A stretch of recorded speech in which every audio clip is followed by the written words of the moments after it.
We're here for our weekly press conference with Miami volleyball coach Carolyn Condon. Coach, Miami has now won 3 in a row after a pair of 4-set wins last week. How have the Red Hawks been able to get their offense back on track for these victories?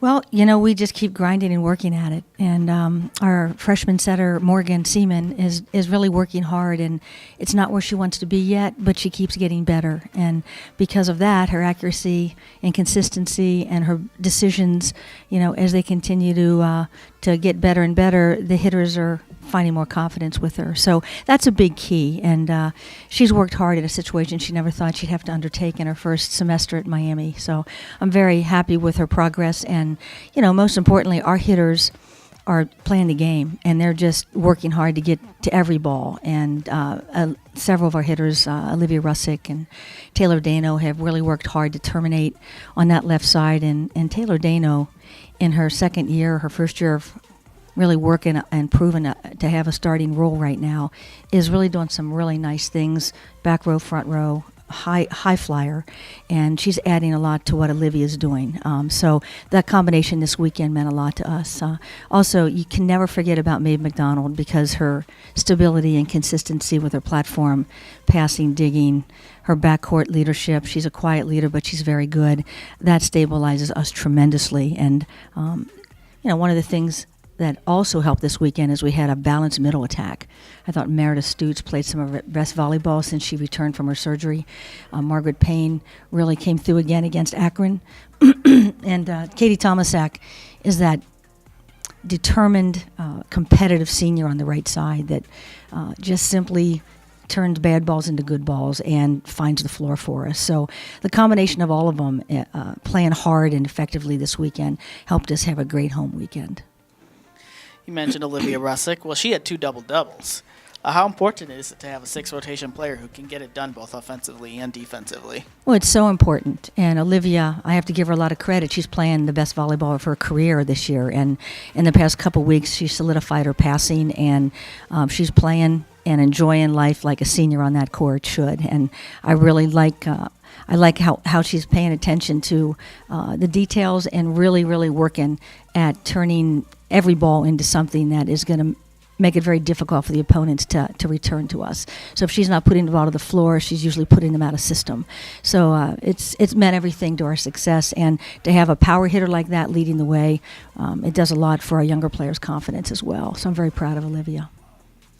So now you close out the first half of the MAC season with 2 more home matches. First up is Central Michigan on Friday. What can we expect from the Chippewas? Well, Mike coaches over at Central, and he does a great job. They are always high energy. They are always a good, scrappy ball control team. Paige Carey, I remember, as a middle, was always very effective. But I think the player to stop for them is Jordan Buter. Outside, almost 5 kills per set. She's really having a great senior year, and there'll be others, effective hitters as well. But I think Jordan has been a big key to their success, and we're going to have to figure out a way to stop her and pass and serve the ball well, as I'm sure they do. Next will be Eastern Michigan on Saturday. What challenges do the Eagles bring to the court?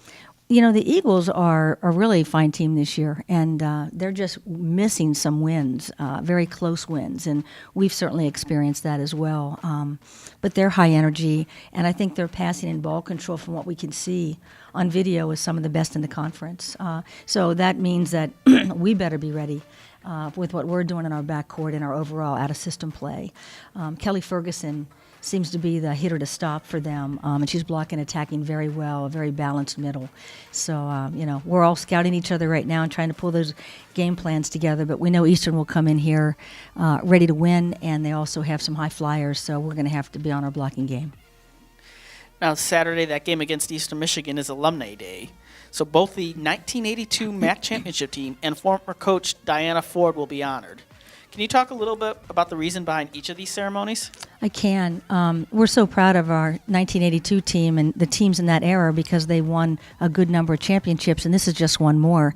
And Peggy Bradley Doppus was their coach, who is now the athletic director at Denver, and she did a great job with her teams before I came into the program. And we're going to have a good number of those 82 alums come back to see that banner revealed. And I believe you were the the key person that found the fact that we did win the conference that year, but it was, for some reason, was never recognized in the MAC office. So it's just one of these things that Miami has another conference championship. We're going to celebrate it, and that's a big reason for the alums coming back that weekend. But the equally important part of that weekend is Diana Ford. Diana was one of the early coaches in the mid-'70s that maybe was one of our first real coaches that invested herself and a lot of time into building the program. It was just almost when women's volleyball was getting underway in the Mid-American Conference. And she affected so many young women in a positive way that when I put out the call to let's honor Diana Ford, it seems like a great time to do that. The response from the alums in our program from the 70s was amazing. And that group is going to come back full force to honor her. And she is a great coach and a great lady. So we're very excited to have that a part of it as well. So if any of the alums are watching this, I hope if they haven't had the time to look at the weekend, and if they can come, I hope they do. All right. Thank you, Coach, and good luck this week. Thank you, Mike.